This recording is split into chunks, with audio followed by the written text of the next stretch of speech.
புரிஞ்சிக்கவே முடியல. திருநெல்வேலி என்ன அவ்ளோ பெரிய அதிசயமான ஊரா? என்னமோ திருநெல்வேலி, திருநெல்வேலி என்னமோ நீங்க தான் உலகத்திலேயே ஆம்பளைங்களும், பொம்பளைங்களும் இருக்கிற மாரி. மத்த ஊர்லலாம் என்னங்க விலங்குகளா இருக்கு?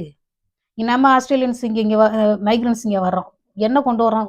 Suitcase, certificate, dress. கொஞ்சம் பாத்திரம் அவ்வளோதான். நம்மளும் வந்து ஒரு மாவட்டத்திலேருந்து இன்னொரு மாவட்டத்துக்கு குடியேறி போறாங்க பார்த்தீங்களா? கூலி வேலை செய்ய போறவங்க.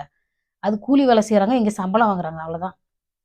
மைக்ரன்ட்ஸ் பிள்ளைங்க நல்லா படிச்சிருக்கு, நல்ல குணமா இருக்கு.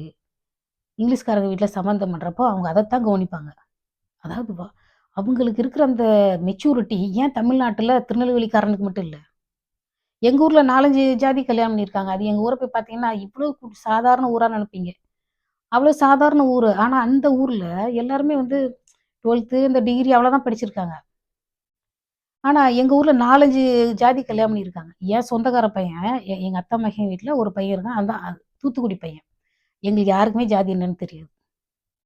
அவன் எந்த ஜாதியா இருந்தாலும் கூட நாங்க வந்து எதிர்ப்பு பண்ண மாட்டோம். ஏன்னா, அந்த பொண்ணு அந்த பையன லவ் பண்ணுது. அந்த பொண்ணு அவன தான் கட்டணும்னு நிக்குது. சரி விடு. உனக்கு புடிச்சிருக்குல்ல கல்யாணம் பண்ணி. இந்த ட்ரெஸ் உனக்கு புடிச்சிருக்கா? நீ கல்யாணம் பண்ணி எடுத்துக்கோ. என்ன? இந்த பொம்மை உனக்கு பிடிச்சிருக்கா? எடுத்துக்கோன்னு சொல்ற மாரி, அந்த பையன போய் எனக்கு பிடிச்சிருக்கு, பிடிச்சிருக்கு. திருப்பி திருப்பி கேட்டுக்கிட்டே இருக்கணும். நம்ம பொறுமைய சோதிக்கிற அளவுக்கு கேட்கணும்.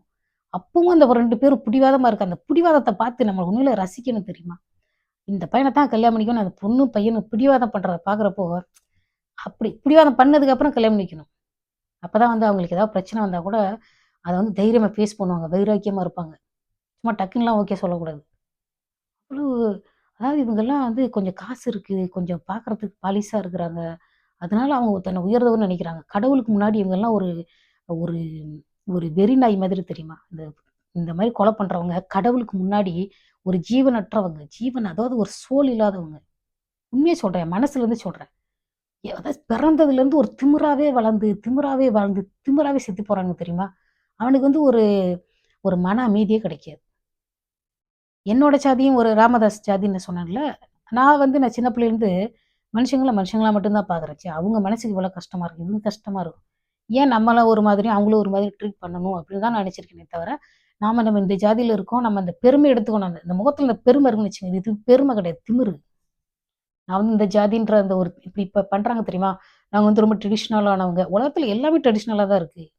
மண்ணு, மரம் அத விட நீங்க ட்ரெடிஷனலா ஒரு சிலர் சொல்லுவாங்க, நாங்க பாரம்பரியமான குடும்பம்னு. உலகத்துல எல்லாமே பாரம்பரியம் மிக்கது தான். நாயி, ஆடு, இந்த மலை, கல்லு இத விடவா நீங்க பாரம்பரியம் மிக்கவங்க? நாங்க வந்து பாரம்பரியம் மிக்க குடும்பம். அதெல்லாம் பேசாதீங்க. நீங்க என்ன சிந்திக்கிறீங்கங்கிறது தான் முக்கியம்.